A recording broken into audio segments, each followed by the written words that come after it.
Given the growing likelihood of widespread Bitcoin adoption as a strategic reserve, along with MicroStrategy aggressively accumulating, increasing institutional interest, and more businesses integrating Bitcoin into their treasuries, shouldn't you reconsider your estimated probability of no Bitcoin bear market to the foreseeable future?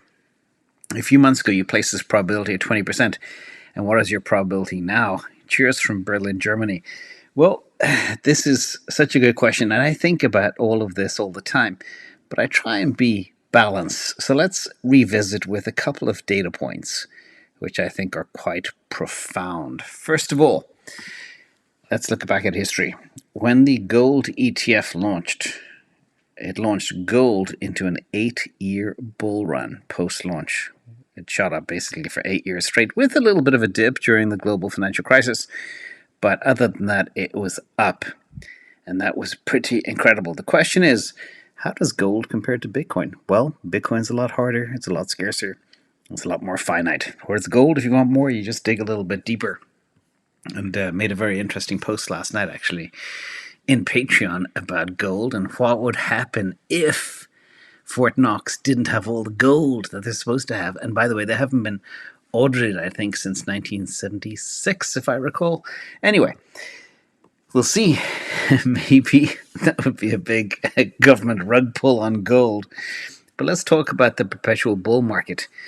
I don't want to, when I say 20%, that's all driven off supply crunch and crazy adoption all happening at once.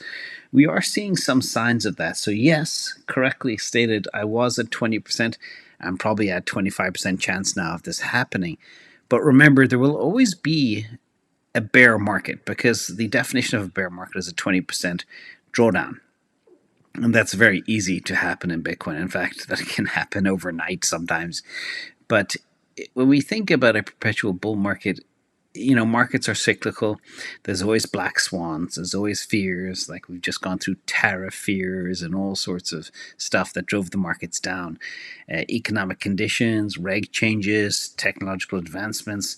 So are we going to get an 8-year bull in Bitcoin? I don't think so. However, that being said, gold did have one.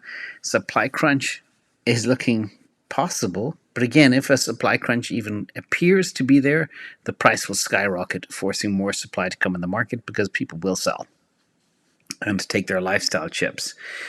But also, the impact of the halving is half. So I do believe downturns will be far less severe than in the past. Now let's talk about I like to sometimes have these thought experiments in my head and just giving you one example because your question was all the different avenues to accumulation. I just want to share one. This is so far the Bitcoin states thought experiment. We are now at 32 states. Now, what I do in this thought experiment is imagine it stops here. We know that Texas is committed to buying $500 million worth of Bitcoin per year. And Wisconsin pretty much already bought $500 million. And Wisconsin's a very small place.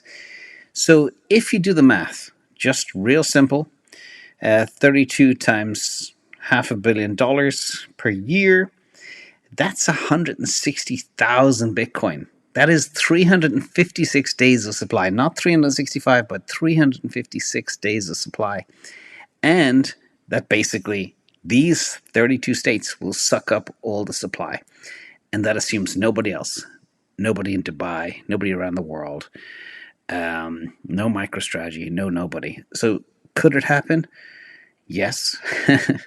It'll be very interesting to see. And that's why I am fascinated by this. We have never seen intense demand hit so much constrained supply in the history of the world.